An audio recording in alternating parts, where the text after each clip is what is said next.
parlons sur la notion des hôtels. Pour ceux-là qui ne connaissent pas la notion des hôtels ou qui n'ont pas eu à comprendre cette notion, vous retrouverez l'enseignement en globalité sur notre chaîne YouTube, Prophète Azaf ML. Et toutefois, si vous m'avez écouté vous enseigner sur la notion des hôtels et que vous n'avez pas eu à comprendre c'est quoi un hôtel, réécoutez l'enseignement ou posez les questions. J'insiste dessus. Je n'aimerais pas, quand je viendrai vous poser la question de savoir c'est quoi un hôtel, des réponses qui sont vagues. Ou quand je demanderai à certaines personnes c'est quoi un hôtel, c'est pourquoi on bâtit un hôtel, c'est. Donc quand vous n'avez pas eu à bien comprendre un enseignement, rassurez-vous de le réécouter. Et si, parce qu'on ne peut pas tout dire dans un enseignement, s'il y a des choses qui, malgré le fait que vous ayez à écouter l'enseignement, qui ne sont pas claires, vous notez les questions et vous les posez, vous les exprimez. Est-ce que toute l'Église m'entend? Est-ce qu'on est d'accord? Amen.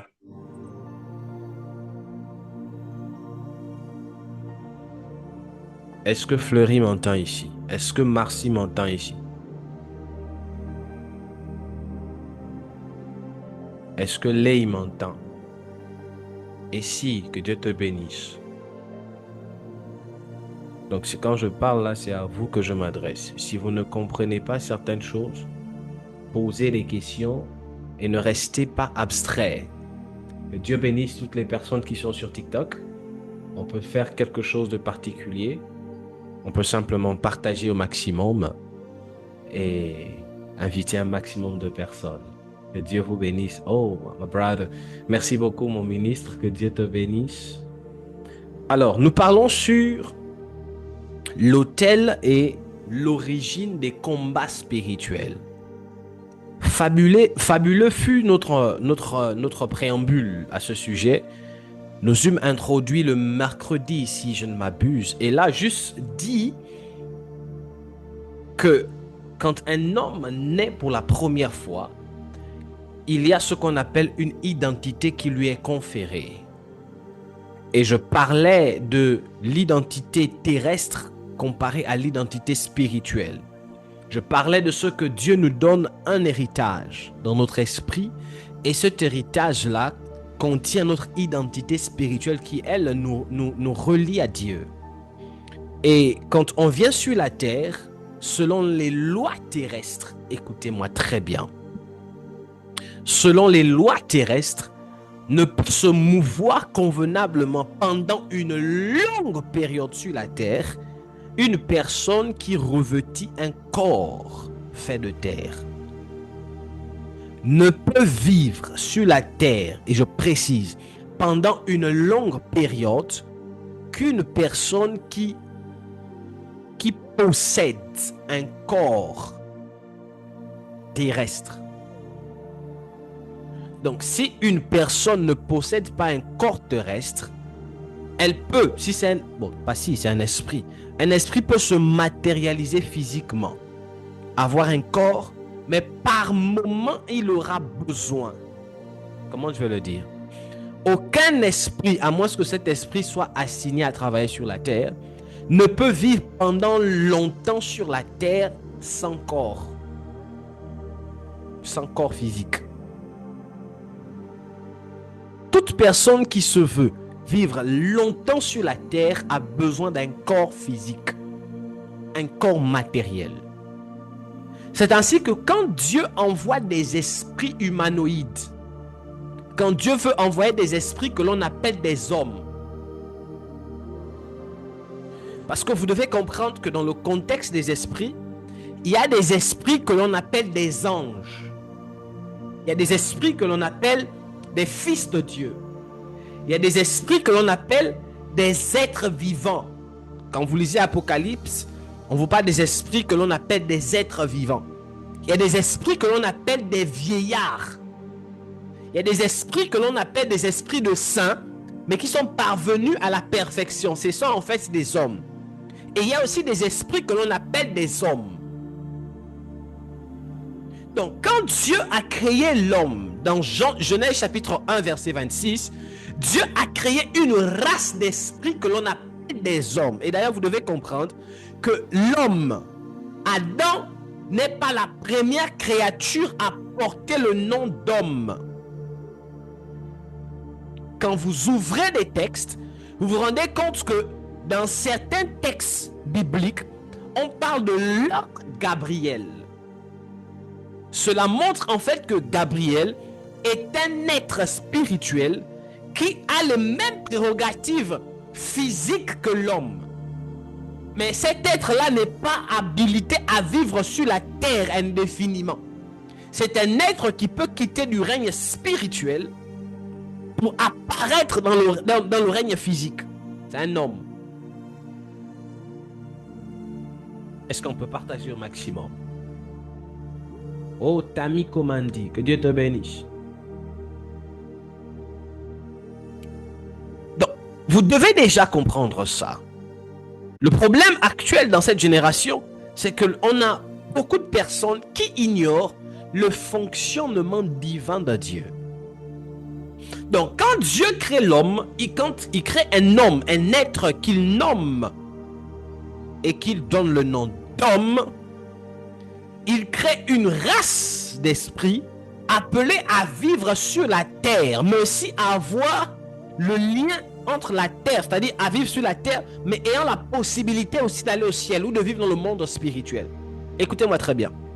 Les anges ne sont pas les seuls êtres dans le monde ou dans l'univers qui ont la capacité de quitter le règne physique, le règne invisible pour le règne physique, ou qui ont la capacité de quitter le ciel pour la terre. Les anges ne sont pas les seuls. Il y a aussi ceux-là qu'on appelle des hommes. L'homme est l'une des créations que Dieu a faites, assigné à vivre sur la terre, mais qui a la capacité aussi de pouvoir avoir un contact avec le monde spirituel. C'est la raison pour laquelle tout homme qui n'a pas un lien avec le monde spirituel perd des repères. Toute personne qui n'a pas tout homme qui vit sur la terre sans contact avec le monde spirituel perd ses repères. L'homme a besoin pour se sentir bien de toujours avoir un lien avec le monde spirituel.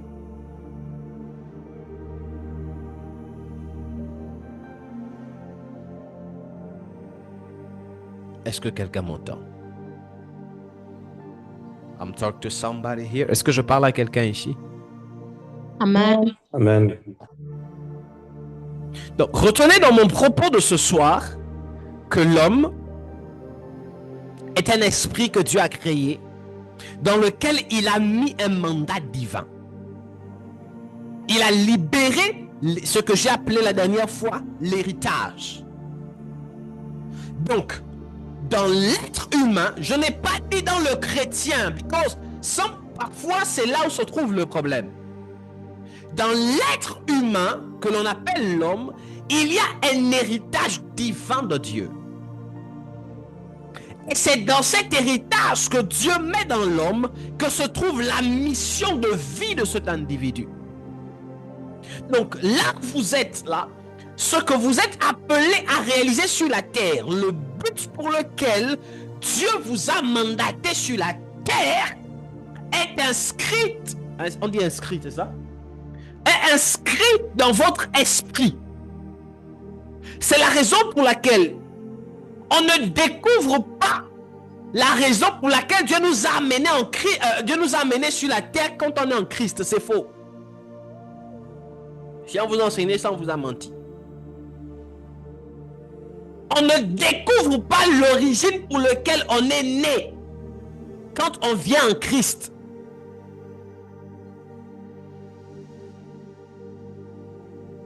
Parce que si c'est seulement en Jésus-Christ que l'on découvrait la raison pour laquelle on est né, le but pour lequel Dieu nous a envoyés sur la terre, ça voudrait dire que toutes ces autres personnes qui sont à l'extérieur n'auraient aucune réalisation.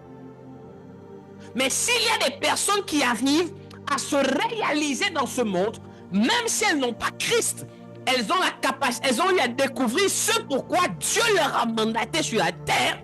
Cela nous emmène à comprendre que on ne découvre pas la raison pour laquelle on est né quand on donne sa vie à Jésus.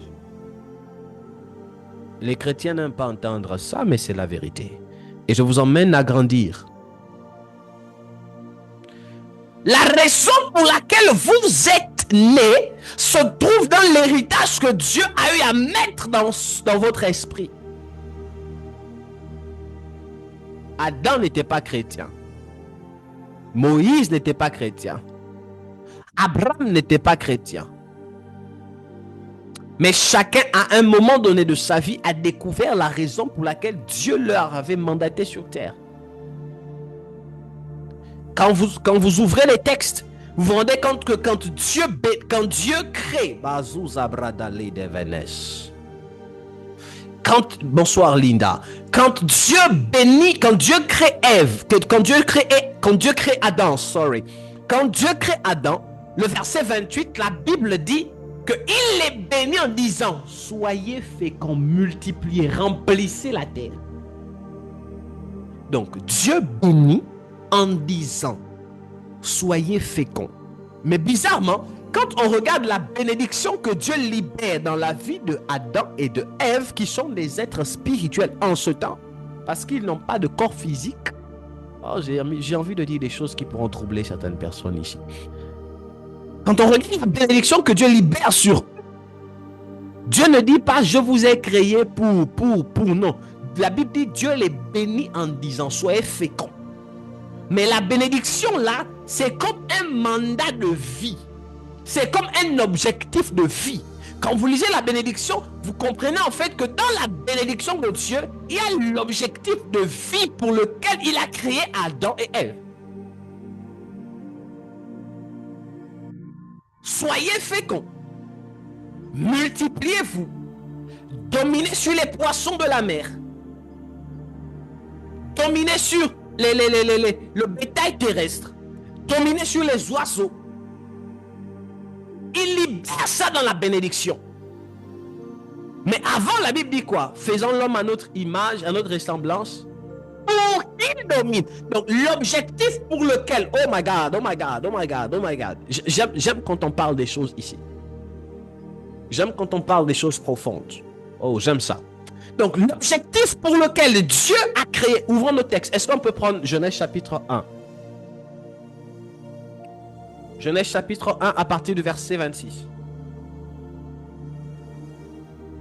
Vous ne pourrez pas comprendre les choses profondes si vous ne comprenez pas d'abord la base.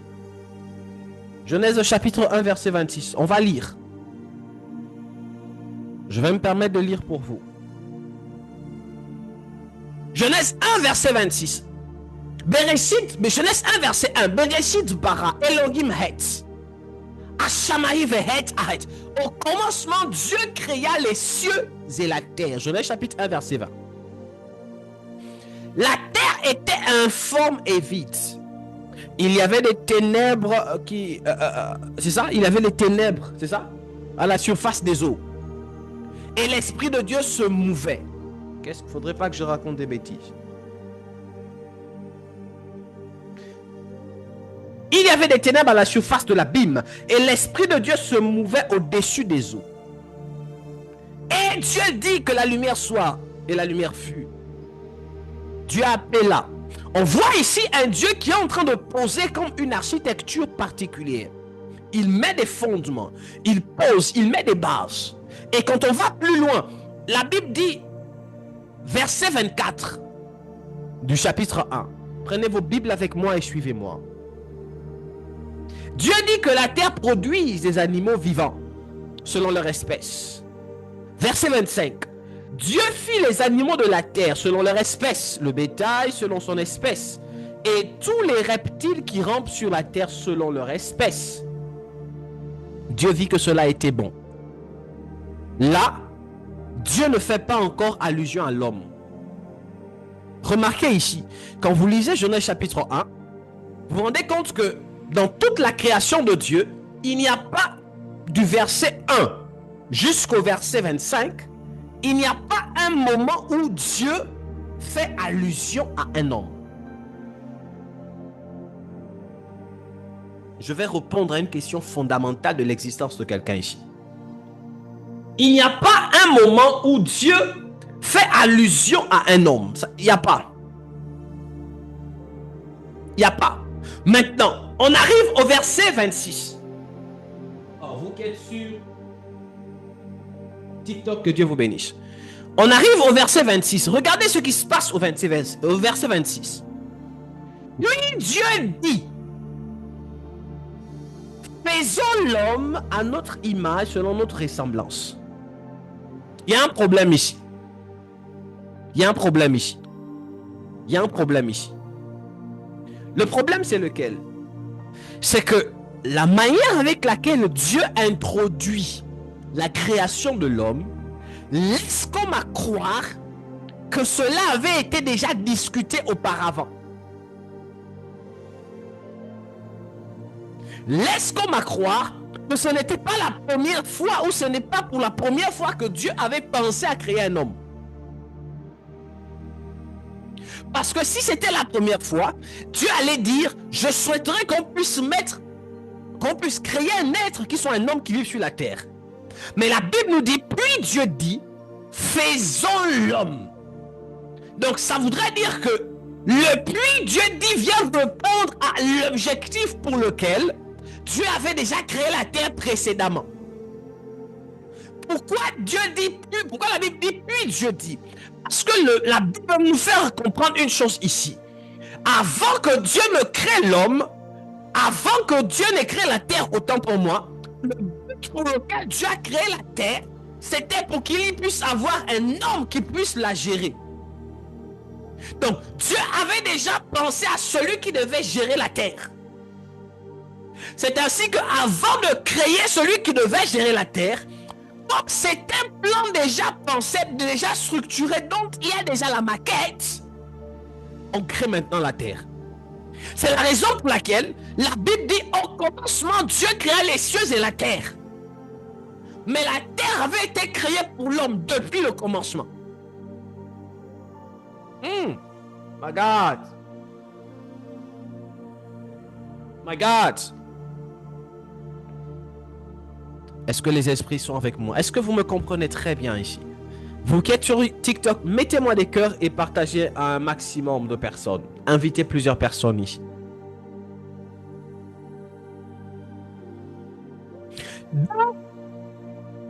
En architecture, quand vous êtes dans l'architecture, vous ne pouvez pas réaliser une œuvre sans pour autant avoir ce que l'on appelle une maquette.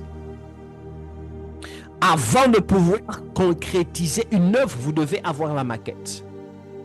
Et avant même de pouvoir mettre en place une maquette, vous devez vous poser la question pourquoi? À quoi va répondre? Quel est le besoin que l'œuvre ou le projet que j'ai viendra solutionner? Et comme la Bible nous dit que Dieu est le plus grand architecte, Dieu, avant de pouvoir mettre en place la création de l'homme, avait déjà répondu à l'objectif pourquoi il créait la terre. Et à l'objectif pourquoi il créait l'homme. Donc Dieu a créé la terre pour que la terre soit gouvernée par l'homme. Et Dieu a créé l'homme pour que l'homme gouverne sur la terre comme Dieu gouverne au ciel. C'est un principe.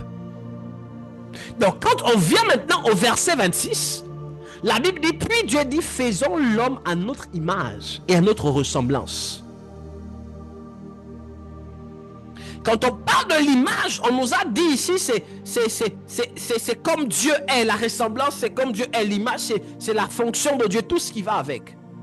Mais j'aimerais dire aussi que quand la Bible dit image, l'image fait allusion aussi à la façon dont Dieu a eu à penser et à imaginer. C'est-à-dire quand Dieu dit faisons l'homme à notre image, à notre ressemblance, c'est parce que bien avant, Dieu avait déjà établi ce à quoi devrait ressembler l'homme, et Dieu avait déjà une image précise de ce à quoi il devait se référer pour créer l'homme. Vous êtes avec moi? My God, my God, my God, my God, my God. La goza bradale deves. Vous êtes avec moi ici? Mindoglava Adodes. Mais je ne suis pas en train de vous parler sur la création de l'homme. Je veux vous emmener sur quelque chose de plus profond. Quand on vient au verset 27, la Bible dit ceci. On est toujours au verset 26. La Bible dit, puis Dieu dit, faisons l'homme à notre image, selon notre ressemblance, et qu'il domine sur les poissons de la mer, sur les oiseaux du ciel, sur les reptiles qui rampent sur la terre. Donc pourquoi l'homme a été créé? L'homme a été créé pour dominer. Les poissons de la mer, on parle ici de l'environnement aquatique. Le bétail terrestre, les oiseaux du ciel céleste. Donc la gouvernance de l'homme, ou l'autorité de l'homme, ne se restreint pas seulement sur la terre. Ça touche même les eaux, ça touche même l'air. C'est la raison pour laquelle c'est un petit niveau spirituel que d'avoir l'autorité que sur les démons. Un homme qui est un fils de Dieu a aussi l'autorité sur les esprits, sur comment on appelle ça, sur les différents environnements qui régissent la terre, le globe terrestre. Donc en tant que chrétien, tu peux parler à l'eau, tu peux parler à l'air, tu peux parler au ciel. C'est une parenthèse que je vous ouvre afin d'ouvrir votre esprit. Est-ce que vous êtes avec moi ici? Dites-moi avance prophète et je vous parle. Non, ici, Avance, Père. Ici, on comprend en fait que Dieu a déjà établi des choses. Dieu a déjà établi les choses. Les choses sont très claires. Maintenant, regardez le verset 27 et 28. La Bible dit, Dieu créa l'homme à son image et il le créa à l'image de Dieu. Il créa l'homme et la femme. Verset 28, Dieu les bénit. Donc l'homme et la femme ont été bénis de Dieu, pas l'homme. On n'a pas dit Dieu le bénit. On a dit Dieu les bénit. Et Dieu leur dit, Jabradagadous. Dieu les bénit et Dieu leur dit. Dieu les bénit et Dieu leur dit. C'est profond ça. À chaque fois qu'on lit ce texte, j'ai même eu à faire cette erreur au début. On agence comme la bénédiction et ce que Dieu dit comme si c'était une seule chose. Mais ici on nous dit Dieu les bénit et Dieu leur dit. Donc il y a d'abord la bénédiction que Dieu a libérée sur eux. Ensuite, Dieu leur dit. Là maintenant, quand on dit Dieu leur dit, ça voudrait dire que la première fois que Adam et Ève ont eu à parler avec Dieu, c'est pas quand ils étaient dans le jardin. Oh my God. Mon image bouge là-bas. Tu peux bouger ça s'il te plaît. Donc, pour la première fois que Adam et Ève ont eu à parler avec Dieu, c'est pas quand ils étaient déjà dans le jardin. C'est quand ils étaient encore dans une forme esprit. Et la Bible dit, et Dieu leur dit. Donc Dieu leur a donné des instructions. J'ai envie de dire à quelqu'un une chose.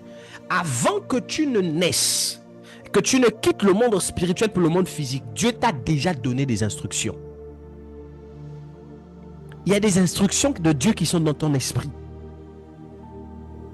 Le problème en fait c'est lequel? C'est que parfois nous sommes aveuglés par nos fantasmes, par nos convoitises, par nos désirs charnels qu'on vient à en oublier cela.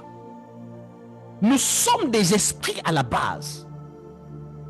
Dieu nous a envoyés sur la terre avec un objectif précis. Laissez-moi vous choquer. Dieu ne nous a pas envoyés ici pour nous marier d'abord. Dieu ne nous a pas envoyés ici pour je ne sais pas quoi. Dieu nous a envoyés ici pour un objectif précis. Il t'a parlé avant que tu ne viennes sur la terre. Il a libéré dans ton esprit un mandat divin.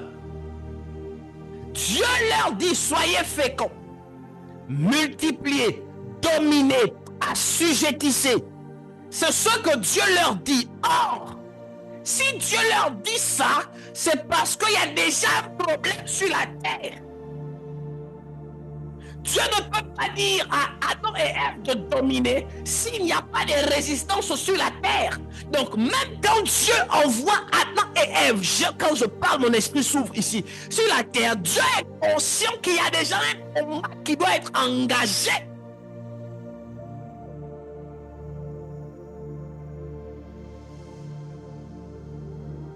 Parce que s'il n'y avait pas de résistance, Dieu n'allait pas dire dominer. On domine sur une chose qui a déjà une volonté particulière. Donc pourquoi Dieu dit à Adam et Ève de dominer sur la terre? Parce que Dieu sait qu'il y avait une volonté qui s'exerçait sur la terre qui n'était pas celle de Dieu. Or, comme Adam et Ève ont été créés à l'image de Dieu, ça voudrait dire que si Adam et Ève sont sur la terre et ils la dominent, c'est Dieu qui domine la terre parce que Adam et Ève ont été mandatés à l'image de Dieu pour la gouverner. C'est la raison pour laquelle je décrète et je prophétise. Dieu ne t'a pas envoyé dans le secteur de les finances, dans le secteur je ne sais pas quoi du droit, dans le secteur maritime, dans le secteur des affaires, dans le mannequinat, dans les médias, juste comme ça. C'est parce qu'au travers de toi, c'est l'environnement dans lequel Dieu veut gouverner. Oh, je ne sais pas à qui je parle. Quand Dieu place un homme dans un environnement, c'est pour que par cet homme-là, Dieu gouverne. Donc si Dieu t'a envoyé en France, c'est pour que par ta position en France, il gouverne. Si Dieu a permis que tu quittes un environnement pour venir au Sénégal, au Gabon, wherever you are, peu importe où tu es, c'est pour que par ta présence dans ces lieux, sur cette terre, Dieu gouverne. Il y a une chose que les humains n'ont pas compris, c'est que plus toi tu grandis dans ce dans quoi Dieu t'a mandaté, plus Dieu, quand tu es élevé dans une chose, c'est Dieu qui est glorifié. J'aimerais dire quelque chose à quelqu'un ici. On ne glorifie pas Dieu dans un environnement s'il n'y a pas un homme de Dieu qui est élevé dans cet environnement. Amen. Je redis ce que je dis. On ne peut pas glorifier Dieu dans un environnement s'il n'y a pas un homme de Dieu, un homme rempli de Dieu qui lui prend une place d'autorité dans cet environnement. Si dans ta famille personne ne respecte Dieu, c'est parce que tu n'as pas la place d'homme de Dieu et d'autorité afin de démontrer Dieu. Je ne sais pas à qui je parle sur TikTok, je ne sais pas à qui je parle sur Zoom ici. Si dans ton établissement tu y es, c'est parce que Dieu veut qu'on puisse lui donner la gloire par toi. D'où c'est un danger de penser que parce qu'on t'acclame, parce qu'on t'élève, parce que tu es belle. Je suis trop belle, papa, trop belle. Et tu penses que c'est tout ça là, c'est pour toi, ça t'appartient. Même ta beauté, c'est pour la gloire de Dieu. Même ta beauté, c'est pour la gloire de Dieu. Même ton intelligence, c'est pour la gloire de Dieu.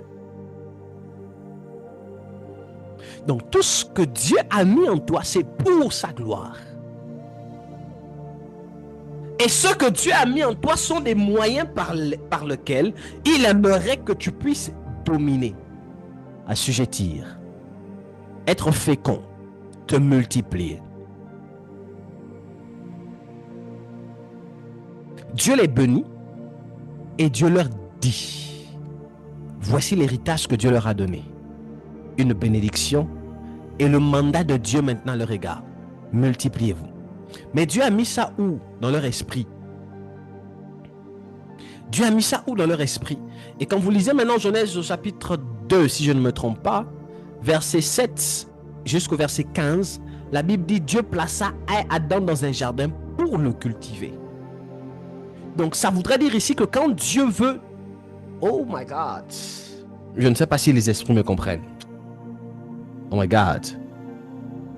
Tu peux être béni comment? Tu peux être belle ou beau comment?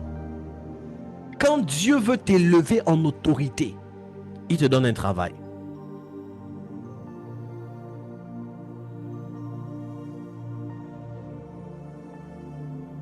Quand Dieu veut accomplir une réforme dans un environnement, il prend quelqu'un à qui il donne le travail. Je sens comme si mon message depuis est en train de changer ici. Donc c'est une stupidité mais exponentielle que de prier Dieu en disant Seigneur élève-moi sans travail. C'est une bêtise pour les femmes de penser que toi Dieu ne t'a envoyé là sur la terre que pour être l'épouse de quelqu'un sans accomplir quelque chose. Selon que certaines traditions ou cultures veulent nous enseigner. Une bêtise d'être là, tu attends seulement un homme qui a déjà tout. Et toi, tu n'accomplis nothing, rien du tout. Quand Dieu veut apporter un changement quelque part, il envoie un homme dans cet environnement à qui il donne un travail. C'est par ton travail que Dieu se glorifie dans un environnement. Est-ce que les esprits me comprennent? C'est par ton travail que Dieu se glorifie. Écoutez-moi très bien, je vous parle de la part de Jésus-Christ de Nazareth. Et celui qui vous parle, c'est le prophète Asaph ML. Lisons les Écritures, ouvrons les textes et réfléchissons un moment. Si Dieu, dans son plan, c'était qu'on l'a... Beaucoup de gens ont mal compris l'adoration. Beaucoup de personnes ont mal compris servir Dieu. Mon enseignement est en train de changer. Et puis je ne vais pas me battre, je vais où l'Esprit m'emmène. Je vais où l'Esprit m'emmène. Je vais où l'Esprit m'emmène. Alors écoutez-moi très bien. Beaucoup de personnes comprennent mal. Je vous pose une question. Est-ce que dans la Genèse, vous avez vu un endroit où Adam a dit, papa, mais tu m'as donné le travail, mais le lieu de la prière, c'est où? Est-ce que vous avez vu ça dans la Genèse? Dites-moi, quel est le lieu où Adam passait le temps à prier?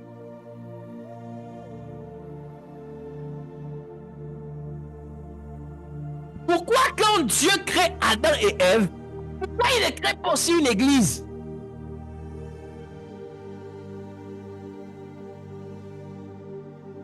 Pourquoi Dieu ne met pas une église?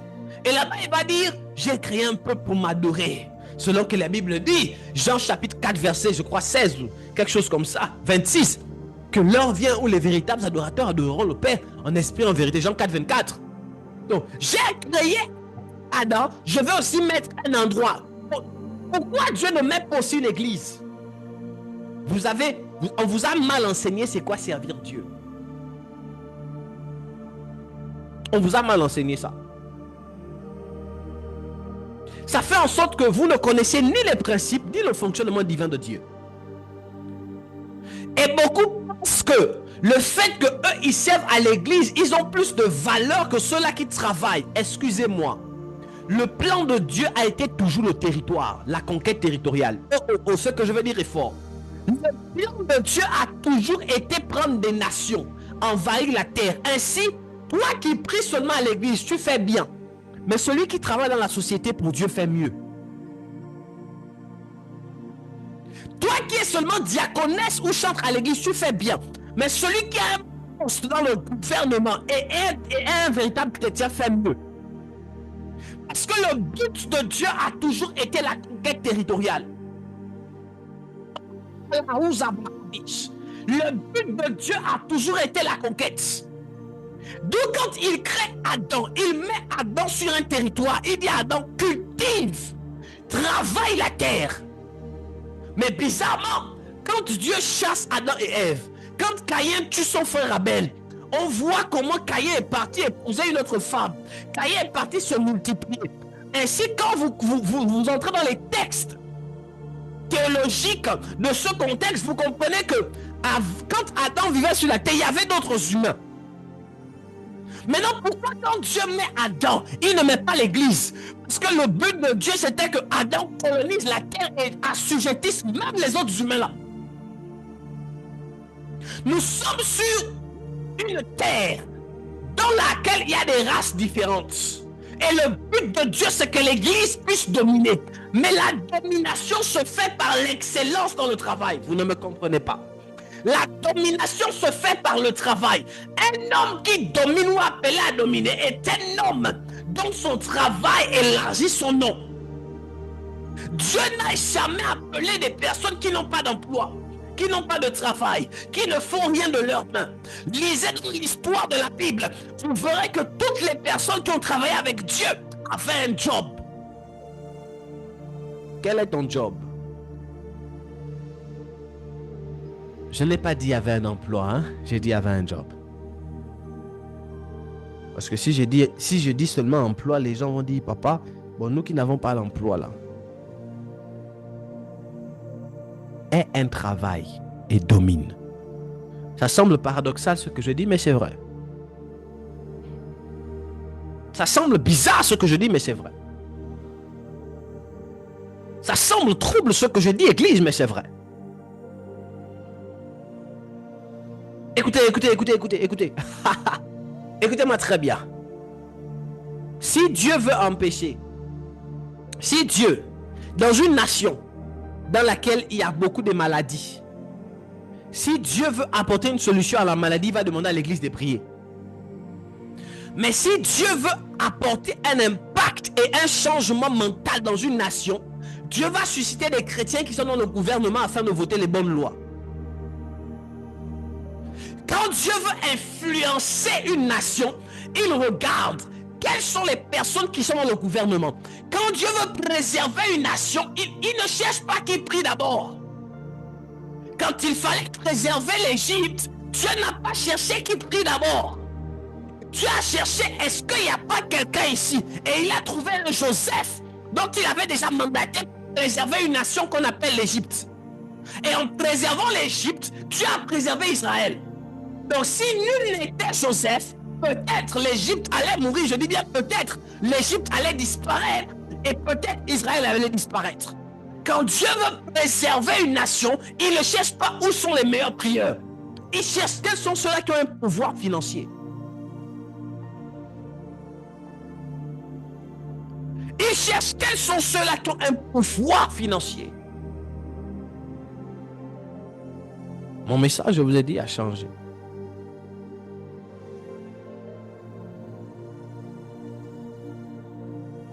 Qui a un pouvoir financier ici? Sadidi Gambe près de Dobers. Qui a un pouvoir financier ici? Capable d'influencer ne fût-ce qu'un campement. Campement, c'est-à-dire, toi tu peux influencer un campement. Tu arrives comme ça, tu te fâches. Tu dis, bon, par rapport à mon niveau financier, je pense que je peux changer la vie des... Je suis dans ma parenthèse et je la referme rapidement. Priez, prions. On est dans le mois du combat spirituel, prions. Tout à l'heure, on va encore prier. Prions, les amis. Prions. Ne jouons pas avec la prière. Mais travaillons. Travaillons. Ne soyons pas juste des hommes de prière et d'esprit sans fondement biblique, sans travail. Et veillez à être excellent dans votre travail. Travaillez et veillez à être excellent dans votre travail. La Bible dit dans Proverbes, je crois 22, 14 ou 14, 22, Proverbes. C'est dans Proverbes, vous allez chercher, vous allez trouver. Si vous voyez un homme habile dans son œuvre, il se tient à côté du roi. Aller à côté du roi, c'est pas seulement la prière. C'est tu es habile dans quoi? Tu maîtrises quoi? Donc, tout à l'heure, avec mon épouse, on était en train de regarder The Voice.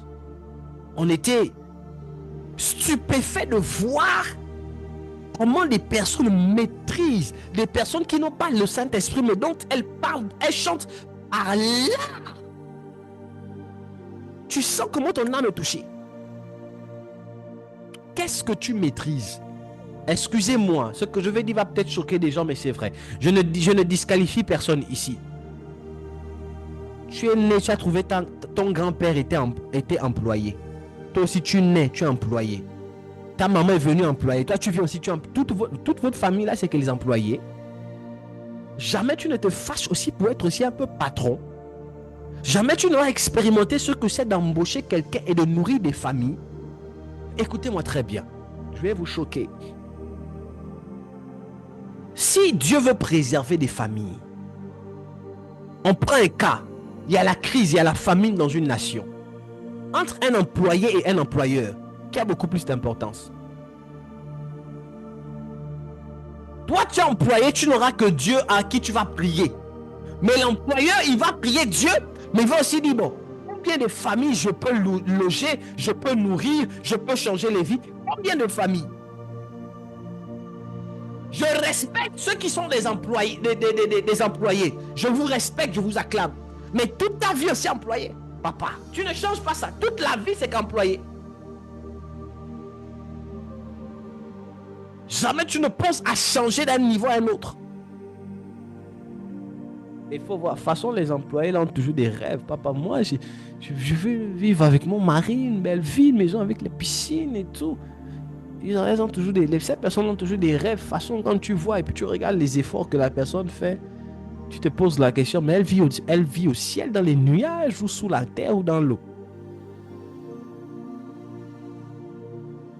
La terre a toujours élevé ceux-là qui travaillent intelligemment, mais qui travaillent aussi avec l'Esprit de Dieu, qui travaillent avec la sagesse. La terre reconnaît ceux-là qui travaillent et elle les élève. Donc, je ferme ma parenthèse. Dites-moi Amen. Que quelqu'un me dise Amen. Je ne parle qu'à une personne ici. Active ton micro et dis-moi Amen. Amen. Vous devez comprendre ces choses. Donc, parenthèse fermée, on revient. Donc, quand Dieu mandate Adam et Ève, Dieu met un héritage. J'espère que sur TikTok, on m'entend très bien. Si c'est le cas, faites-moi signe. Dieu met un héritage dans Adam. Maintenant, à quel niveau, à quel moment commence le combat spirituel? Le combat spirituel familial. On dit ça comme ça? Familial, merci chérie. À quel moment commence le combat spirituel familial? D'où proviennent les combats spirituels familiaux? Premièrement, quand Dieu te met dans ton esprit un combat dans ton esprit, un héritage dans ton esprit, quand tu viens sur la terre, tu revêtis un corps. Je l'ai dit la dernière fois et là je suis en train de faire un rappel. Mais le cas de Adam et Ève était différent. C'était différent, pourquoi? Parce que premièrement, Adam et Ève sont venus et n'avaient personne d'autre à part eux. C'est-à-dire, ils ne sont pas passés, c'était les premiers. Adam a été créé, a été formé par la terre. Ève a été formée par la côte. En tout cas, par ricochet, tous viennent de la terre. Leur corps vient de la terre. Ils n'ont pas été créés, ils ont été créés de Dieu. Parce qu'il y a une différence. La création, c'est l'esprit de Dieu qui est créé. C'est-à-dire, ton esprit est créé, mais ton corps est formé. C'est la raison pour laquelle Dieu a formé le corps d'Adam. Et c'est toujours le même prototype. Quand une femme tombe enceinte, l'esprit qui est sur elle a été créé, qui est dans le bébé a été créé de Dieu. Mais il faut 9 mois pour que le bébé soit formé. Ça commence par une cellule, après une cellule, ça fait... Donc, le processus de l'attente de 9 mois là, c'est pour la formation du corps. Mais l'esprit, lui, est déjà créé. C'est la raison pour laquelle vous allez voir des familles, dès que la maman est enceinte, la maman n'a même pas accouché, elle est même qu'à 3-4 mois, les gens commencent à rêver les enfants. Surtout dans les familles de jumeaux. Vous allez voir, les jumeaux vont aller visiter le père. Les jumeaux vont aller visiter le grand-père. Mais comment ils font? Les jumeaux, ça existe. Vous allez voir des jumeaux qui vont aller se présenter. Je suis la fille de tel, ou bien le fils de tel. On arrive, prépare-nous des choses. Arrête de fumer. Arrête de boire. J'ai une amie qui a été enceinte des jumeaux, 2 fils. Elle était enceinte pendant 7 mois. Excusez-moi, elle voyait toujours ses menstruations. Peut-être elle va me suivre sur TikTok aussi. Elle voyait toujours ses menstruations. Et elle n'avait jamais dit ça à son papa parce qu'elle avait peur. Seule maman connaissait. Et un jour, papa rentre comme ça, il revient des choses. Il dort. Quand il dort, il fait un rêve dans lequel des jumeaux viennent lui parler. Pour lui dire qu'on arrive. Faut t'apprêter. On arrive, prépare-toi. Quand il se réveille, il pose la question à sa femme. Il dit, mais est-ce que telle ma fille, elle est enceinte? La femme dit comment? Il dit, j'ai fait un rêve, j'ai vu des jumeaux qui sont venus me parler. Effectivement, elle est enceinte. Elle était enceinte. Des jumeaux.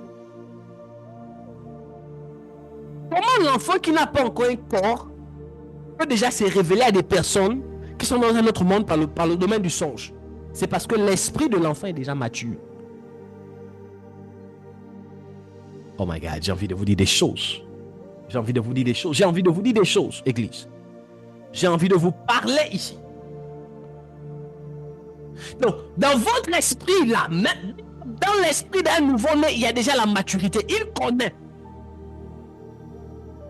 Dans ton esprit, avant que le bébé ne sorte du corps de la femme, l'esprit déjà sait la raison pour laquelle cet individu a été mis sur la terre. Il connaît pourquoi il a été envoyé. C'est la raison pour laquelle à 12 ans, Jésus peut dire, mais pourquoi me cherchez-vous? Ne savez-vous pas que je m'occupe des affaires de mon Père? Qui a dit ça à 12 ans à Jésus?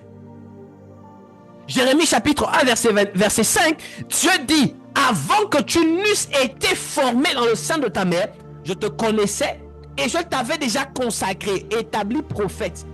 Question, à quel moment Dieu a consacré Jérémie prophète? À quel lieu Dieu a consacré Jérémie prophète? Et là, on comprend en fait que Dieu parle ici non pas de l'enveloppe qu'on a donné le nom de Jérémie, à qui on a nommé Jérémie, mais il parle de l'esprit. Maintenant, Adam, le corps d'Adam a été formé par la poussière. Le corps d'Ève a été formé par la côte.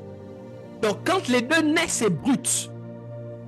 Ils n'ont pas des informations précédentes. Non, les deux naissent, c'est brut.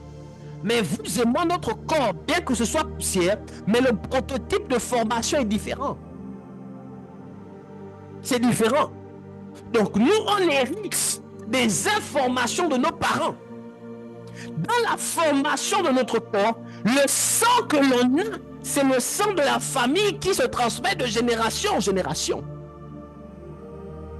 Et c'est de là que commence le combat spirituel des familles. Les combats spirituels familiaux commencent là. Parce qu'à un moment donné, tu nais, tu as la destinée de Dieu dans ton esprit, mais aussi tu nais, tu as des informations dans ton sang au travers de ta chair qui font en sorte que les deux maintenant vont se confronter. Et ce qui fait en sorte que, bien que vous n'avez jamais vu des personnes jeunes, quand vous les voyez, vous savez que non, lui là, il y a Dieu sur lui. C'est un esprit, il va servir Dieu. Mais à un moment donné, plus il grandit, plus vous avez l'impression que sa vie ressemble déjà à autre chose qu'à Dieu. Il peut faire tout, mais il ne sert jamais Dieu. C'est la raison pour laquelle vous qui êtes sur TikTok et vous m'écoutez, je parle à tout le monde ici. Parfois en toi, tu sais que tu es une servante de Dieu. Dieu t'a appelé afin d'accomplir des grandes choses. Tu as la certitude. Mais tu ne sais pas expliquer, mais tu répètes les mêmes erreurs de la famille. Tu répètes les mêmes erreurs de la famille. Tu répètes les mêmes bêtises de famille. C'est parce qu'en toi, il y a un combat entre la destinée que Dieu a mis en toi et la volonté charnelle. L'histoire de la famille, ce qu'on appelle le lien familial ou les liens de famille. Le lien de famille, c'est quoi? Les liens de famille, c'est quoi? C'est une histoire, c'est l'histoire familiale qui se transmet de sang en sang ou de génération en génération, qui peut être amplifiée par le nom, par la terre, par des paroles ou par plusieurs autres choses. C'est de là que provient le combat spirituel. C'est de là que proviennent les combats spirituels. Maintenant, quand l'enfant est encore bébé, il n'y a encore rien. Mais il y a certaines choses qui sont endormies. Et il y a certains combats qui se lèvent dans certaines périodes. À certains âges. À un certain niveau de raison de l'enfant. Il y a des liens de famille qui s'activent dans certaines périodes. À certains âges. À certains niveaux de raisonnement de l'enfant. Un enfant qui n'a que 3 ans, on ne peut pas parler ici de combat d'anti-mariage, mais de combat spirituel contre le mariage. Le combat spirituel d'anti-mariage va se mettre en mouvement quand ce individu va atteindre l'âge de se marier. Un enfant qui n'a que 10 ans ne peut pas parler d'un problème lié aux finances. Mais le jour où il commence à avoir une croissance au point où il a maintenant la capacité de se chercher lui-même, de savoir comment on fait pour chercher l'argent, là, à ce moment, si dans la famille, il y a un problème financier, ce qui est spirituel, il va commencer à rencontrer ces genres de problèmes-là.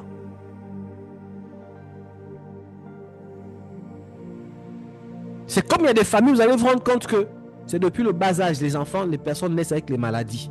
Tout le monde, c'est comme ça. Comme il y a d'autres, vous allez vous rendre compte qu'on est en bonne santé. Mais parfois, c'est à 2, 3, 4, 5 ans, les maladies qui se déclenchent, qui durent. Comme il y a d'autres comme ça, vous allez vous rendre compte que maman a eu la myopie, maladie des yeux là. Elle avait 15 ans. Quand l'enfant vient, lui il prend ça peut-être, maman a eu ça, elle avait 25 ans. L'enfant vient, lui prend ça peut-être, il a 10 ans ou 15 ans. Il y a d'autres, ils viennent, ils prennent ça à 3 ans, 2 ans. Des maladies qui se répètent, des cycles. J'ai beaucoup de choses à vous dire. Mais je pourrais mieux parler aussi si vous posez des bonnes questions.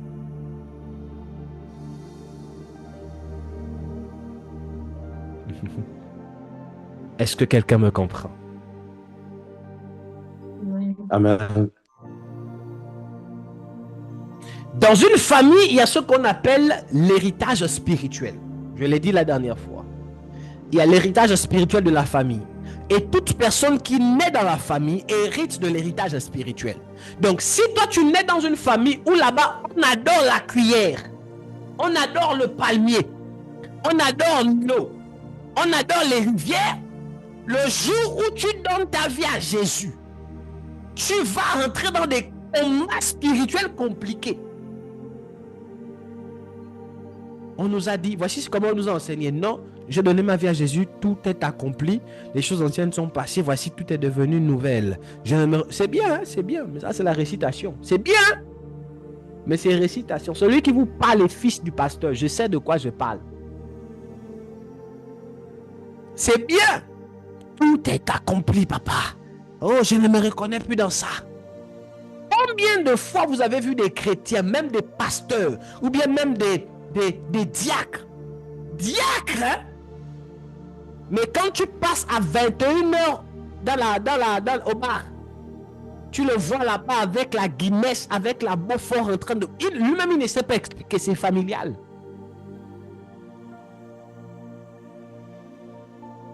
C'est familial. Il y a des choses qu'il faut traiter.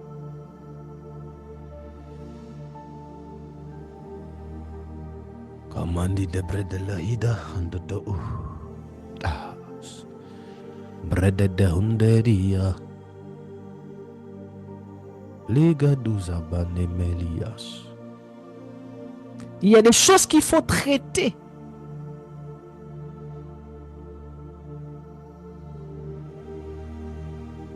Est-ce que ça veut dire que le nom de Jésus est impuissant? Non, vous n'avez juste pas compris comment ça fonctionne.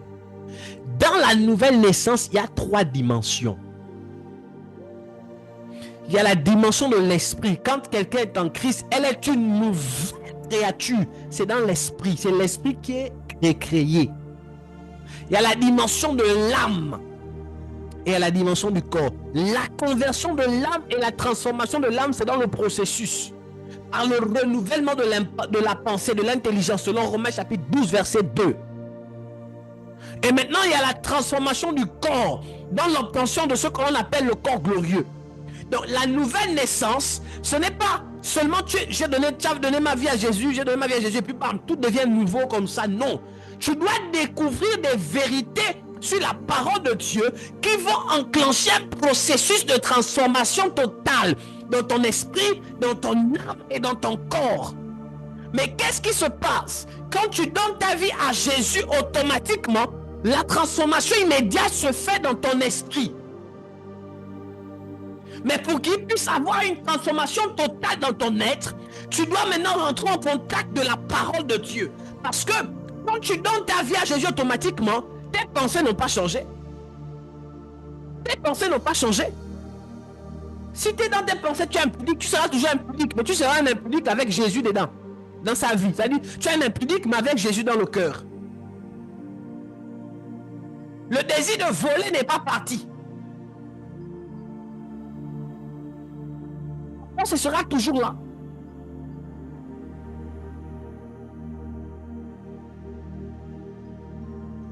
Ce qui nous amène dans une totale transformation, écoutez-moi très bien, c'est la rencontre avec la vérité de la parole. La Bible, c'est la parole qui a franchi, c'est ça? C'est la vérité qui a franchi. Elle vous rendra totalement libre. J'ai paraphrasé. Hein? Donc, c'est la parole de Dieu par la vérité biblique qui nous a franchis et qui nous rend libres. Qu'est-ce qui fait que l'on a des conversions faibles? Parce qu'on a beaucoup de conversions qui se font sur la base des émotions. Plusieurs aujourd'hui donnent leur vie à Jésus sur la base des émotions, par peur d'aller en enfer. Par peur du témoignage de quelqu'un qui est parti au ciel, qui est revenu sur la terre. Et c'est là où vous allez voir, non, moi j'étais au ciel, j'ai vu là-bas, c'est terrible. Donnons nos vies à Jésus. J'ai vu, il y a même un pasteur ici. C'est bien, c'est bien, c'est bien. Mais quand on donne nos vies à Jésus sur la base de peur, sur la base d'une vérité biblique, automatiquement, notre conversion peut être déclenchée par des bons sentiments. Mais toutes les fois, il y aura l'occasion de pécher. Voici comment on va penser. Je peux pécher ici, après je me répands. Je pêche vite, après vite là je me répands, vite, parce qu'on ne sait jamais à quel moment Dieu peut venir. Parce qu'au fond, on n'a pas été vrai. Parce qu'au fond, on n'a pas été vrai.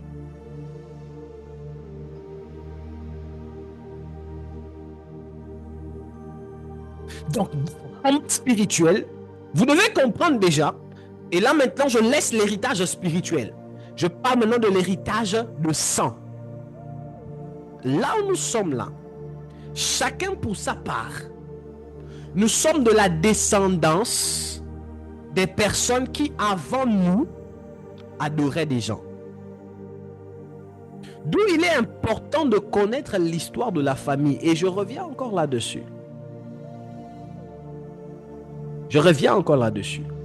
Il est important de connaître l'histoire de la famille. Est-ce que je peux avoir des cœurs sur TikTok?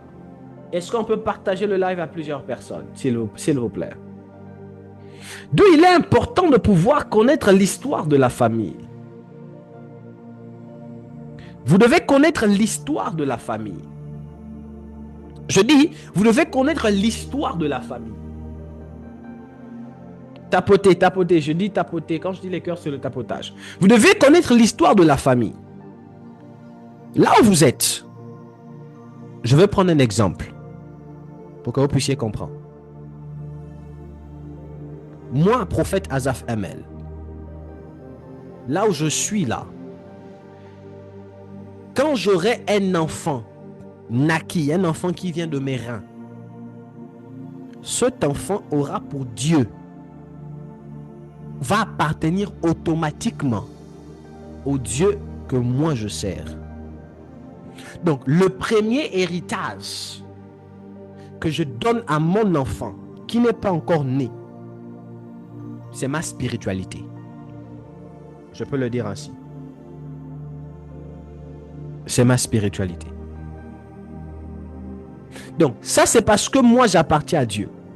Deuxièmement, dans la spiritualité toujours, mon enfant physique qui va naître, automatiquement, les hôtels que j'ai eu à bâtir, les alliances que j'ai eu à contracter avec des esprits, par droit d'héritage, ces esprits-là ont le droit sur lui, ces hôtels peuvent parler contre sa vie, que ce soit positivement ou négativement. Parce qu'il a été issu de moi. Comprenez ça. Les enfants qui viendront de moi vont aussi hériter par le sang des péchés répétés que j'ai eu à faire et accumuler par plaisir, par désir, par je ne sais pas, cupidité, par peu importe. Donc, les péchés que j'ai eu à accumuler là. Mais surtout, on va en parler plus tard. Il y a ce que j'appelle des erreurs de destinée. C'est-à-dire il y a parfois des erreurs que l'on fait mais qui impactent très fortement et qui peuvent se répéter demain après-demain si on ne tient pas, si on ne vient pas à les traiter. Et ça peut revenir dans la vie d'un fils ou d'une fille demain après-demain et multiplier. Donc, les enfants héritent de ça. Les pratiques occultes que j'ai eu à faire, que ce soit avec Dieu ou avec Satan, les modèles de désobéissance. Si moi je suis quelqu'un qui désobéissait à mes parents, mon fils ou ma fille aura en lui, dans ses gènes, cet ADN-là. C'est la raison pour laquelle vous allez voir les mamans qui ont été très impolies et insolentes avec leur père et leur mère. Les fils et les filles qui ont été très impolis et insolents. Quand ces derniers viennent à mettre au monde des enfants, l'enfant prend la sauvagerie du père, il ajoute foi et puis multiplie ça fois 7. À l'âge de 2 ans, tu as un enfant, le père parle, il parle. Le père dit ne fais pas ça, il fait. Le père grandit, fait. C'est là où tu écoutes des enfants, mets-toi à genoux, je suis à genoux, mais dans mon cœur, je suis debout. Un enfant de rien du tout qui te dit, je suis à genoux là, mais sinon dans mon cœur là-bas, je suis debout. Il te montre que n'est rien.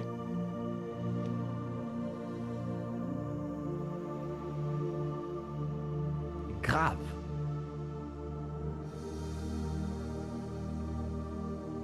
Un fils, il est très rare et très difficile de voir un enfant qui a été respectueux avec les parents mettra au monde un fils respectueux.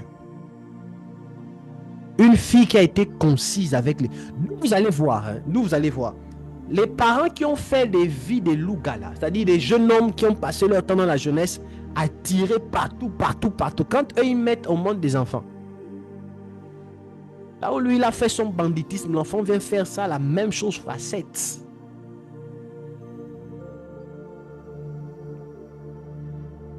Parce que les actions que l'on pose et que l'on répète constamment, c'est un héritage qu'on donne aux enfants après nous. C'est un héritage qu'on donne aux enfants. Vous devez comprendre ça. Et c'est de là que naissent les combats spirituels des familles ou familiaux. Maintenant, moi j'ai pris ça dans mon contexte pour vous faire comprendre. Maintenant, imaginez-vous. Ça, j'ai pris cet exemple à partir de moi. Mais je ne suis pas le premier de ma lignée. Je suis fils de quelqu'un qui lui aussi est fils de quelqu'un. Qui lui aussi est fils de fils et fils de quelqu'un. Donc imagine toi tu viens d'une famille dans laquelle l'adoration c'est pas Jésus. Là-bas on connaît Ngunjungunja.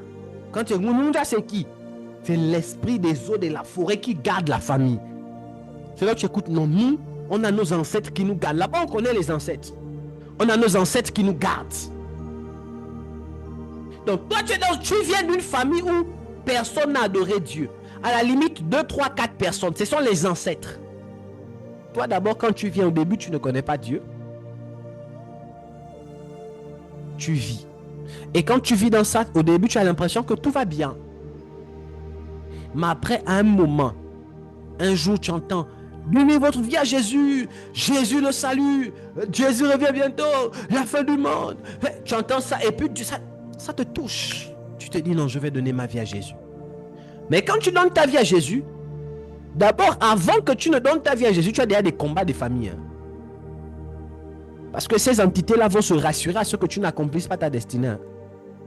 Que tu sois en Jésus ou pas. Les esprits là vont se rassurer que tu ne puisses pas accomplir ta destinée et que tu répètes l'histoire de la famille. Là, j'ai pris ça dans un exemple lambda. Maintenant, toi encore tu dis, tu veux donner ta vie à Jésus. Le combat s'intensifie. Parce que quand on dit, Seigneur Jésus, je te donne ma vie comme sauveur et Seigneur, c'est une alliance qu'on tisse avec Dieu. On rentre dans l'alliance de Jésus-Christ. Ainsi, automatiquement, tu vas commencer à être ennemi de certains sorciers de la famille. Tu vas commencer à avoir des combats bizarres. C'est là que vous allez remarquer certaines personnes, quand elle était hors mariage, elle attrapait, quand elle n'était pas en Jésus-Christ, elle attrapait les grossesses partout. Elle a avorté même combien de fois? Mais depuis qu'elle est au Seigneur, elle s'est mariée, les enfants ne viennent pas.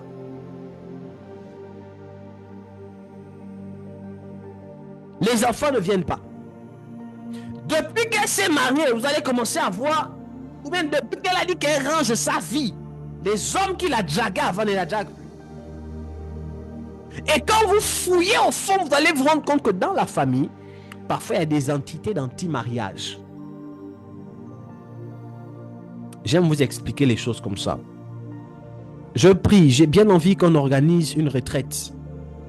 Je veux vous redonner cet enseignement, mais illustré. C'est-à-dire, on va illustrer. Vous allez comprendre ça avec plus de profondeur. Il faudrait qu'on se revoie. Ou bien on va voir comment j'ai besoin de ça. Aussi, bientôt on aura notre studio, on va voir comment. Il faudrait qu'on change la façon d'enseigner. J'ai besoin d'enseigner avec des illustrations pour vous montrer des choses de manière claire. Vous allez comprendre la spiritualité plus profondément en Jésus. Cet enseignement, si on l'illustre, au-delà de ce que je suis en train de dire, on prend des personnages, on l'illustre pendant que j'enseigne, je vous montre. Vous allez comprendre, mais il y a des choses que vous avez eu à faire là qui sont... Et là, je ne suis que dans l'introduction. Je prends juste un exemple. Je touche un peu ici, je touche là-bas, je touche là-bas. My God, my God, my God, my God. My God. Brada Douzaba. Est-ce que quelqu'un m'entend? Gadouzaba Gede. Amen. Je disais ça à ma femme une fois, je lui ai dit, moi je suis là, je sais que mes enfants, en me connaissant, j'ai appris à me connaître moi-même. Et je connais déjà un peu comment sera ou comment pourrait réfléchir mon fils ou ma fille. De toute façon, moi j'ai été turbulent là, je sais que mon fils ou ma fille sera un turbulent. Je connais un peu les grandes erreurs de ma vie. Je sais un peu par où mon fils pourra passer pour faire les bêtises. Et quand vous savez ça, ce n'est pas la prière.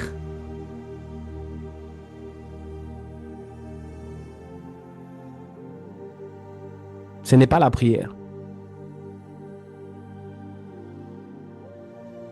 Ce n'est pas la prière seulement. Toi, quand tu avais 15 ans, 20 ans, 25 ans, tu as fait tu draguais les pauvres vieux. Tu as géré des choses. Tu as géré des dossiers. Tu as brisé les couples. Maintenant, toi, te voici, tu es en Jésus-Christ. Seigneur, Seigneur, tu as oublié que tu as fait cogner tes parents la tête avec les hommes ou bien avec les femmes. Et tu penses que quand tu vas aller te marier, l'enfant que tu vas mettre là,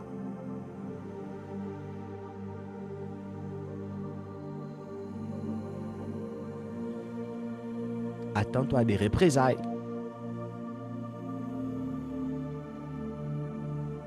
On va ouvrir les textes bibliques. Prophète, tout ce que vous êtes en train de dire là, c'est où? Est-ce que c'est dans la Bible? Prenons la Bible. Maradabahu zebelemesh. Leikatu zabada.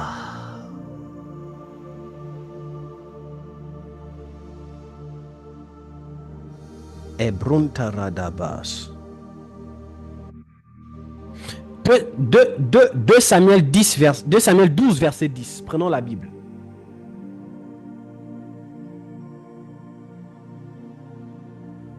Deux Samuel 12, verset 10. Rapidement. Je veux quelqu'un qui prenne ce texte. Et je veux fils.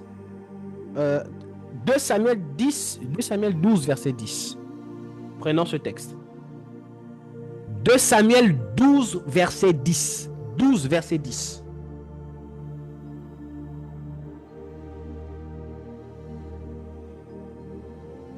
Qui a la page? Et je vais terminer ici. Si vous êtes sur TikTok, mettez le texte en commentaire. Vas-y, maman. Vous avez dit 2. 2 Samuel 12, verset 10. Résilia, tu vas lire.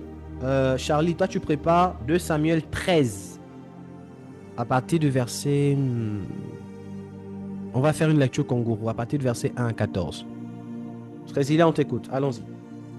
Verset 10. Eh bien, Eh à bien, partir de... oui, allons. La Bible dit quoi? Eh bien, Mhm, à partir de maintenant, mhm. il y aura toujours des morts violentes dans ta famille. Eh bien, à partir de maintenant, il y aura toujours des morts violentes. Tabada. Reprends ce texte, s'il te plaît. Reprends cette version. La Bible dit quoi? Eh bien, Eh à bien, partir de maintenant, il y aura toujours des morts violentes dans ta famille. il y aura toujours des morts violentes dans ta famille. Kazusa. Ma version dit, maintenant l'épée ne s'éloignera jamais de ta maison. On est en train de parler de David. Mais pourquoi Dieu dit ça à David? C'est parce que David avait tué Uri et avait pris sa femme. Donc David a pris la femme d'Uri. Je crois que c'est Uri, hein, chérie. David a pris la femme d'Uri et quand il prend la femme d'Uri, il couche avec elle. Mais ça commence comment? David est assis, il est devant sa terrasse et il voit la femme d'Uri, je crois que c'est Bathsheba. Il voit Bathsheba qui est en train de se laver et il se rend compte que c'est compliqué. Il la voit d'abord en train de rire avec son mari et tout et tout et tout. Et il est tombé, il a été séduit par Bathsheba. Il a pris Uri qui était un commandant, un armé, on va dire ça comment, un soldat, thank you babe. C'était un soldat. Il prend Uri, il l'envoie au camp, juste pour qu'il meure avec une lettre pour que Uri ne revienne pas. Donc il a tué Uri volontairement. Il prend maintenant Bathsheba duquel il couche avec elle et elle tombe enceinte. Premier jugement de Dieu, Dieu n'a pas accepté que l'enfant vive. Malgré le fait qu'il allait jeûner, il allait prier. Bathsheba, c'est la mère de Salomon, hein. C'est d'elle que Salomon est venu. Mais, deuxième, le péché est pardonné, hein. Il a épousé Bathsheba, il l'a pris pour femme. Le péché est passé. Mais Dieu envoie son prophète, je crois que c'était Nathan, je ne sais pas qui vient parler à David, qui lui dit, maintenant l'épée ne s'éloignera plus de ta famille. Dans la version de Strésila, on dit, il y aura des morts violentes dans ta famille. Maintenant, quand vous allez plus loin dans 2 Samuel, ça se passe, on est à 2 Samuel 12, verset 10. Quand vous partez maintenant à 2 Samuel 13, verset 1 à 14, fils, je veux juste la partie où on parle du viol. Dans 2 Samuel 13, verset 1. Oui. Regarde Après là-bas. cela, voici ce qui arrivera. Après cela, voici ce qui arrivera. Comment? Absalom, fils de David, avait une sœur qui était belle et qui s'appelait Tamar. Comment? Et Salom, Amon, fils de David, l'aima. Absalom, fils de David, avait une sœur qui était belle, qui s'appelait Tamar. Et qui c'est? Qui l'aimait? Et Amon, fils de David, l'aima. Et Amon, fils de David, aima sa sœur Tamar. Là, déjà, il y a un problème. Continue. Amon était tourmenté jusqu'à se rendre malade à cause de Tamar, sa sœur. Attendez Car d'abord. elle était vierge. Car elle était vierge, oui. Et il paraissait difficile à Amon de faire sur elle la moindre tentative. Est-ce que c'est pas folie qui est là? Non, est-ce que c'est pas fou et folie qui est là? T'as dit Absalom, je crois que c'est Absalom, oui. Il aima sa femme au point Amon. où il est Amon. Amon aimait, il est tombé amoureux de sa sœur. Il a essayé de faire les techniques d'approche, on appelle ça comment? TAP. Il ne savait pas comment parce qu'elle était vierge. Là déjà il y a un problème, il y a folie qui est rentrée là-dedans. Folie est rentrée. Continue papa. Amon avait un ami nommé Jonadab, fils de Shiméa, frère de David. Amon avait un ami qui était Jonadab, qui lui était le fils du frère de David. Continuons. Et Jonadab était un homme très habile. Il lui dit, Jonadab pourquoi était deviens-tu très ainsi habile. chaque matin plus maigre? Comment? Il remarque Toi, que... fils du roi. Allons-y, poursuis la lecture. Ne veux-tu pas me le dire? Amon lui répondit, j'aime Tamar, sœur d'Absalom, mon frère. Jonadab lui dit, mets-toi au lit et fais le malade. Quand ton père viendra te voir, tu lui diras, permets à Tamar, ma sœur, de venir pour me donner à manger. Regardez Qu'elle ça. prépare un mets sous mes yeux, afin que je le voie et que je le prenne de sa main. Regardez les choses comme ça. Amon se coucha Non, attends, et fils, fit le attends, malade. fils. Attends, fils. Ça, c'est folie. Je vous dis, c'est folie qui est rentrée. Folie est rentrée. Oh, mais, et bizarrement, ces gens-là, ils ont toujours des personnes à côté d'eux qui sont intelligents et qui savent les conseiller. Lui, il a un stratège à côté de lui. Il lui dit, fais le mort. Maintenant, dis à ton père que tu es malade. Mais seulement la maladie, il y a que Tamar qui peut venir préparer. Elle prépare devant toi. Poursuis. Va directement à la partie 14. 13-14. Qu'est-ce que ça dit? La partie 13-14, je vais prendre à partir de la partie 12. Oui. Elle lui répondit, non mon frère, ne me déshonore pas, car on n'agit point ainsi en Israël. Attends, viens plus haut, là où il a commencé, viens même au verset 9 d'abord, ça dit quoi? Le verset 9. Oui. À partir du verset 9. Verset 9, mais on va lire Amon ensemble. refusa de manger. Amon, on va lire ensemble. Donc, elle a apporté la nourriture à Amon. Amon refuse de manger. Il dit quoi? Faites sortir tout le monde. Faites sortir tout le monde. Et tout le monde sortit de chez lui. Comment? Alors Amon dit à Tamar. Apporte le mets que je mange de ta main. Le mets dans la chambre. Apporte ça dans la chambre, que je mange de ta main. Comment? Tamar prit les gâteaux qu'elle avait faits et les porta à Amon, son frère, dans la chambre. Tamar prit les gâteaux et la porte dans la chambre à Amon. Oui, allons-y. Comme elle lui présentait à manger, là-bas, ils sont que deux. Lui dit, là-bas, dans la chambre, ils sont que deux. Elle lui donne à manger, il a saisi et avec il dit, moi, ma soeur. Folie. Viens, couche avec moi, ma soeur. Folie. Folie. La soeur dit quoi maintenant? Elle lui répondit, non, mon frère, ne me déshonore pas, car on n'agit point ainsi en Israël. Ne me déshonore pas, on n'agit point ici en Israël. Continue. Ne commets pas cette infamie. Où irai-je, moi, avec ma honte, et toi, tu serais comme l'un des infâmes en Israël. Là, tu as quel verset? Verset 13. Verset 14, ça dit quoi? Maintenant, je te prie, parle au roi, et il ne s'opposera pas à ce que je sois à toi. Mais il ne voulut pas l'écouter. Il lui fit violence. Il l'a violée. La déshonora et coucha avec elle. Il l'a violée. Non, dis à quelqu'un folie. Amon a violé sa propre soeur Tamar.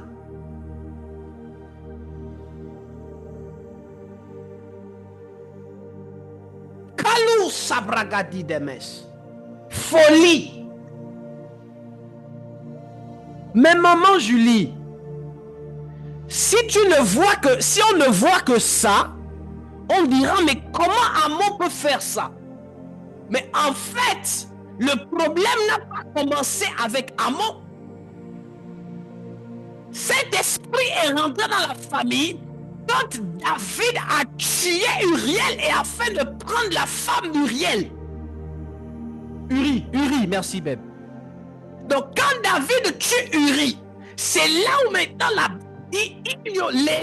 l'épée ne s'éloignera pas de ta famille, de ta maison.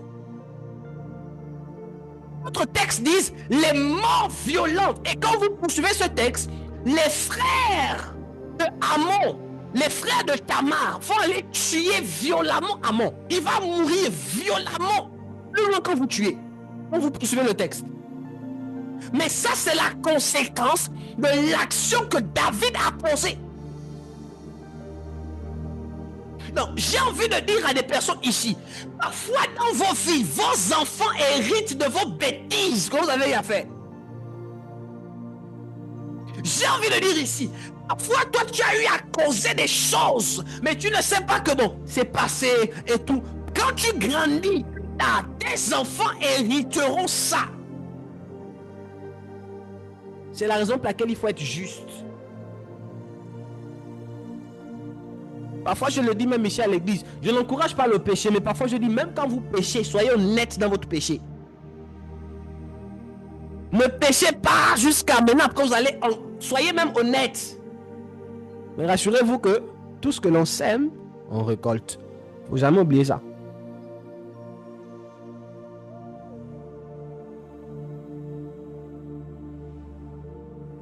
Donc, le père pose une action, toute la famille se détruit. Toute la famille se détruit. My God.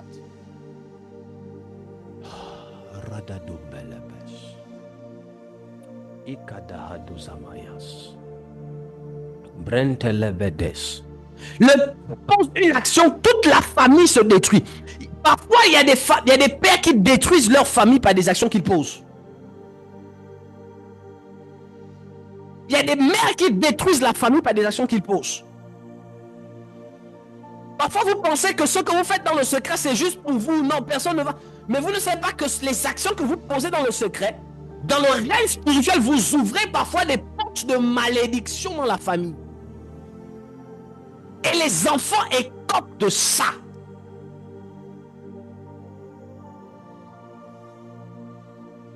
Quand on dit aux gens que le monde est spirituel, vous ne voulez pas comprendre.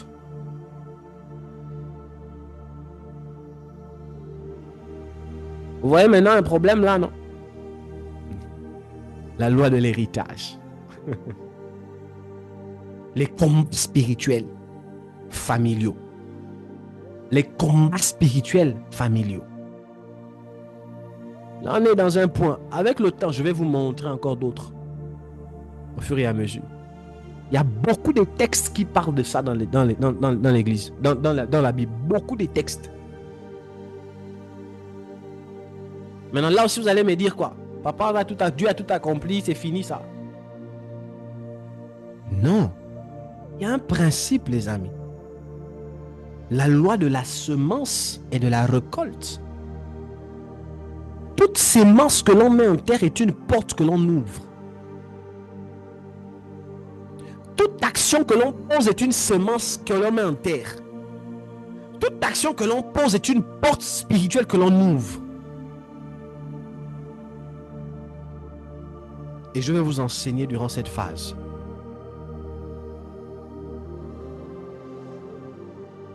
D'où il y a des erreurs dans la vie. Il y a des péchés pour lesquels tu t'assois, tu dis Seigneur, pardonne-moi, j'ai péché.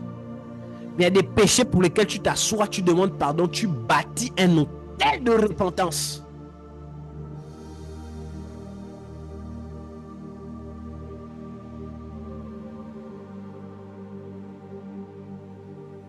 Bon, que Dieu vous bénisse. Que Dieu vous bénisse. Que Dieu vous bénisse. Je disais à quelqu'un que Dieu vous bénisse. Je vous donne rendez-vous pour le... Aujourd'hui, nous sommes dimanche. Pour la prochaine séance. Pour vous qui êtes sur TikTok, que Dieu vous bénisse. Vous allez retrouver cet enseignement sur YouTube. Allez-y sur YouTube. Vous tapez Prophète Azaf ML. Prophète Azaf ML TV. Vous allez voir vous allez réécouter ça en profondeur et ça va vous faire du bien. Normalement, ce genre d'enseignement, que Dieu nous donne des moyens. Parce que j'aimerais que ce genre d'enseignement soit fait, donné sous forme de classe, en présentiel. Où on explique ces choses de manière profonde sous forme de classe. Est-ce qu'on peut me mettre le numéro de l'église sur TikTok, s'il vous plaît? Je vois Dariska et je vois Strezilia, les gens sur TikTok ici. Mettez le numéro de l'église du secrétariat. Que Dieu vous bénisse. Nous nous arrêtons ici. Si vous êtes sur TikTok, il y a un numéro secrétarial qui va apparaître ici. Écrivez à ce numéro et prenez rendez-vous. Si vous voulez me rencontrer, on va discuter. Mais aussi, si vous voulez soutenir l'œuvre, je profite à donner l'appel à toutes les personnes qui veulent être partenaires de l'église ITS. Parce que ce genre d'enseignement, j'ai envie de les mettre dans les livres. Je l'ai donné la dernière fois comme annonce. Si vous voulez être partenaire de l'église et soutenir particulièrement le département du livre, parce que je suis en train d'écrire des enseignements sur le combat spirituel, sur beaucoup de choses, je veux mettre ça en format livre et j'ai besoin de personnes qui peuvent soutenir l'œuvre. Écrivez à ce numéro qui est juste là par WhatsApp et notifiez votre but, votre objectif, et nous prendrons le temps. Vous allez discuter directement avec moi, on va discuter, on va prier et on va vous orienter sur certaines choses et vous pourrez faire partie de la grande famille ITS selon le bon vouloir, pour ceux qui sont sur TikTok. Pour vous qui êtes sur ITS, nous nous retrouvons tout à l'heure sur Zoom, nous nous retrouvons tout à l'heure pour la prière. Prenez vraiment en marge, j'ai envie de dire avec force ce que j'ai eu à dire ce soir, et allons-y tous nous examiner. Il est temps pour nous de faire abstraction de certaines choses et de travailler afin de monter dans une certaine dimension de vie. Il est temps pour nous de nous asseoir et de se dire la spiritualité, la vie chrétienne avec Dieu, là, j'ai eu à beaucoup faire des choses sans comprendre. J'ai eu à beaucoup dire des choses sans les comprendre. Maintenant, je veux réellement vivre certaines choses. Il est temps pour toi maintenant de te dire, je dois maîtriser maintenant ce en quoi je crois et je dois le maîtriser avec force. Donc vraiment, prenez le soin. Écoutez ce que je suis en train de vous donner. Mais n'écoutez pas seulement. Prenez aussi le soin de pouvoir appliquer ces choses. Nous nous retrouvons pour les prochaines fois sur cette même thématique. Par la même occasion, je tiens à dire que dès la semaine prochaine, du 20 au 24, je serai à une invitation dans laquelle Dieu nous fera du bien, mais nous aurons des moments de prière ici. Ne les manquez pas à nos heures de culte et à nos moments de prière habituels. Dieu nous fera énormément de bien. J'aimerais lancer l'appel pour toutes les personnes qui ont le fardeau de soutenir l'œuvre. Je sais qu'il y a des partenaires de l'Église, mais j'ai besoin des personnes, des fils et des filles, des personnes particulières qui pourront m'aider à pouvoir faire la promotion des livres que j'écris. Récemment, il y a déjà un livre qui est en cours d'écriture, qui est déjà terminé. Et il faut déjà que on puisse l'auditionner, terminer avec. Il nous faut une maison d'édition de qualité. On a déjà une avec laquelle on travaille. Et il y a beaucoup de choses. Il y a d'autres livres qui sont en train d'arriver. Et j'ai besoin des partenaires, j'ai besoin des personnes qui vont soutenir la vision que Dieu a donnée à son oint. Parce qu'il y a beaucoup de choses qu'on aimerait expliquer par ces écrits qui vont aider plusieurs. Donc si vous avez le désir, le fardeau de le faire, pour vous, écrivez, rencontrez-moi, cherchez à me rencontrer. Nous allons discuter, nous allons prier. Alors, ce livre, c'est un document que j'ai eu à écrire comme ça de moi-même, afin d'aider des personnes qui sont en train, par la peur, à pouvoir sortir de là. Il ne coûte que 5 000 francs. Il est en format PDF pour le moment. Et je crois que c'est le seul format qu'il aura. Il est en format PDF uniquement. Donc vous pouvez cliquer sur le lien. Il y a un lien qui a été mis dans la rubrique annonce de la communauté Église sur ce livre, ou bien dans le groupe de l'Église. Je crois qu'on a eu envoyé ce lien, cet extrait. Cliquez sur ce lien, téléchargez le livre, payez 5 000 francs, c'est rien du tout, 5 000. Lisez-le. Au sortir de là, vous allez apprendre beaucoup de choses sur la peur, sur différentes choses, et vous sortirez de là mieux aguerri en ce qui concerne votre destinée. Que Dieu vous bénisse.